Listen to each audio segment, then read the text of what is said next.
All right, everyone, this is Common Denominator. Welcome back to the channel.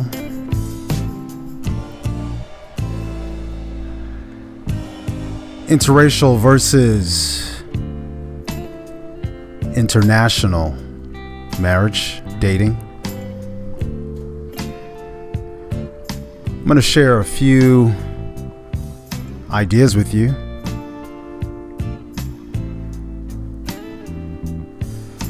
Are you or someone you know considering dating someone of a different race or from another country? There are a few questions you need to ask yourself. Number one, can I deal with the culture? Food, language, customs. Number two, and kind of an obvious one, do I like the people? You know, it reminds me of the black girl who recently, her boyfriend, who is a Trump fan, went on a racist tirade. So do I like the people, not just my girl? And there are people who, I've read about this, who just like the girl, but can't stand the people. Is the culture friendly or hostile towards my culture or my race? Think about these impossible marriages. Jews, Muslims. I mean, I truly believe love knows no bounds. But there's certain relationships that can become exacerbated by political, religious, other sociological factors. In America, black and white, there's a contentious history and relationship, but there are several successful black and white marriages. However, it is difficult.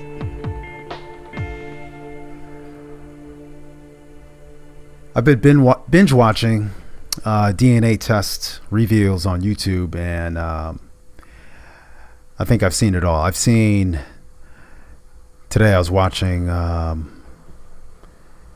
lot of videos on Mexicans and Mexicans revealing their DNA and their ancestry. And it was funny because every video I watched, literally every Mexican person, whether male or female, whoever I watched, all of them had between a few percent and 9% West African blood. And I was shocked. But what it shows you is that this topic of interracial, international marriage is not a new one. It's something that's been going on for centuries, and we have the DNA records to prove it.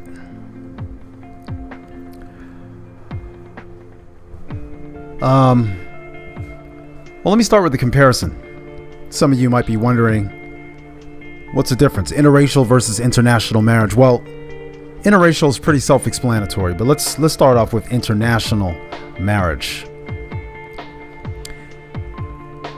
You can be an African American person, or you can be an African blooded person, and you can date or marry another African blooded person who happens to live in a foreign country.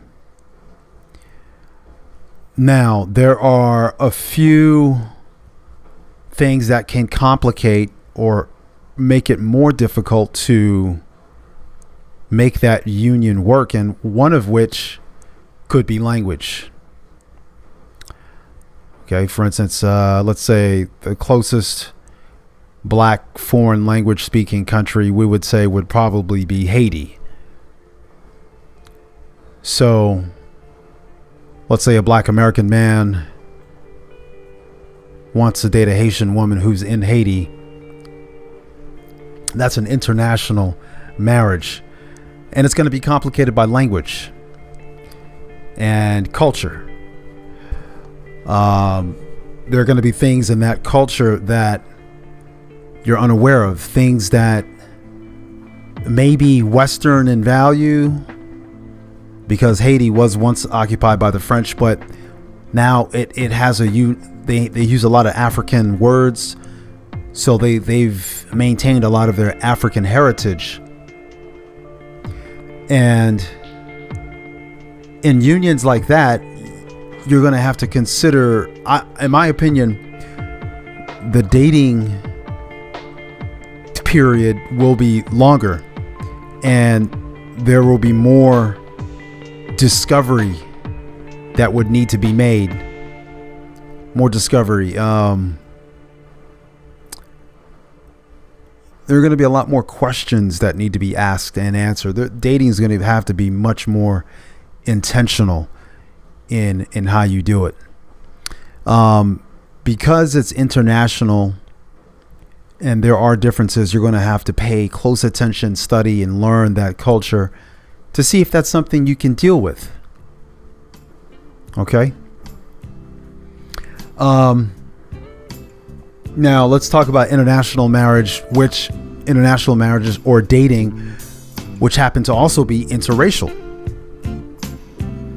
Okay, now let's say, for instance, an American man dates a woman from the UK. Let's say an Asian American man dates a white woman from the UK. He has American culture. His background would be Asian, whichever country he may come from. And they both speak English.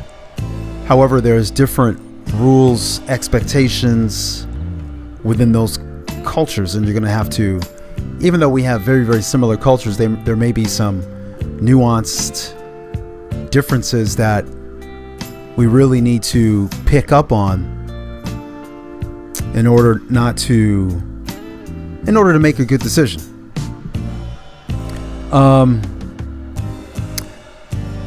Continuing with international marriage,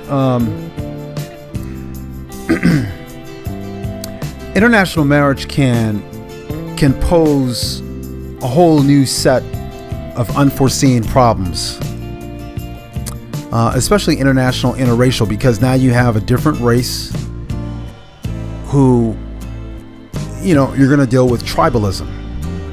You're going to deal with the ideas and the values of that culture, that society, whatever drives that society, whatever underlying religions or philosophies which drive that society. So you're going to have to be very intentional about learning these cultures. Interracial and international marriages are much, much more difficult and involved than just dating within your own country. Interracial within your own country, they say, is difficult enough with the different cultures, even though we speak the same languages and we have the same, umbrella culture, which for me would be America. So, there's different things. There's different holidays. There's all sorts of different things that you have to really pay attention to and be intentional in trying to learn. And the dating period, I would say, if an American dates for 6 months to a year, I would say for an international interracial couple, they should probably date for a year and a half, close to 2 years, and really, really get to understand the other culture, meet the family, see if it's something you can deal with. You know. Now let's look at interracial for a little bit. One of the differences, I'm going to talk about white and black for a second. One of the differences between, let's say, for instance, if you wanted to interracially date in, let's say, Canada, let's say you live in Canada versus the United States. Even though Canadian culture and American culture is very, very similar, and we have a similar dialect, which makes it very easy to, understand each other, and we're neighbors. So it's a much more friendly proposition, much more friendly dating. You know what I'm saying? So America has a history or a legacy of slavery. Okay, enslaving Black Americans, as well as white Americans from Ireland. No one talks about that, but as well as trying to enslave the American Indians and successfully enslaving some of them, but for a shorter period of time. So there's an underlying current or culture of wrongdoing and slavery and a lot of bitterness and that kind of thing. So Canada, for example, which I've been to Canada and I find it much, much more open. I find people there much, much easier to talk to because there is no history of slavery. And because of that, the mindset of the people, especially the white people, is much, much different than America. Much, much different. So interracial marriage between whites and blacks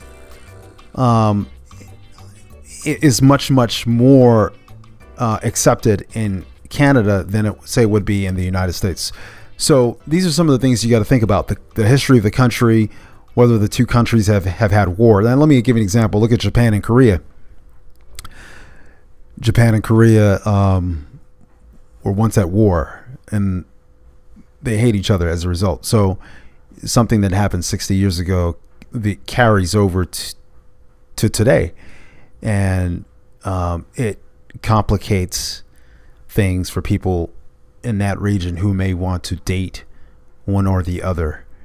So these kind of things get in the way. So you have to really consider these kind of things and the tension that it can bring and put the strain that it can put on the relationship and the kids and the families. So sometimes it's best to consider these things before you even start. In America, we have a very, very slanted. There's a very, very slanted view of African Americans because of the news and unfortunately dysfunctional African Americans who give the news something to report on, and because of this, it has the tendency to collectively push the stock value, the stock of a group down. So, and then you can compare this with your model minority status, which Asian Americans enjoy. So you have to consider these things, perceived versus actual group or tribe standing. That's another thing you should consider, your social standing. And even though you may value yourself highly, how can your social standing in society affect your relationship? And honestly, this takes some honest introspection and thought and just honesty with yourself. Be honest with yourself. So yeah, interracial versus international marriages. One last thing I want to touch on is try to find as much common ground as possible. You know, try to avoid obvious conflicts. You know, countries that are extremely nationalistic or religiously bigoted towards the West, like, you know, the Middle East or things like that. So marriage is difficult enough, they say, within your own race. There's a 50% divorce rate. I know it's sad, but interracial and international are much, much more difficult. So consider wisely. Thank you for watching. Don't forget to like, share, and subscribe.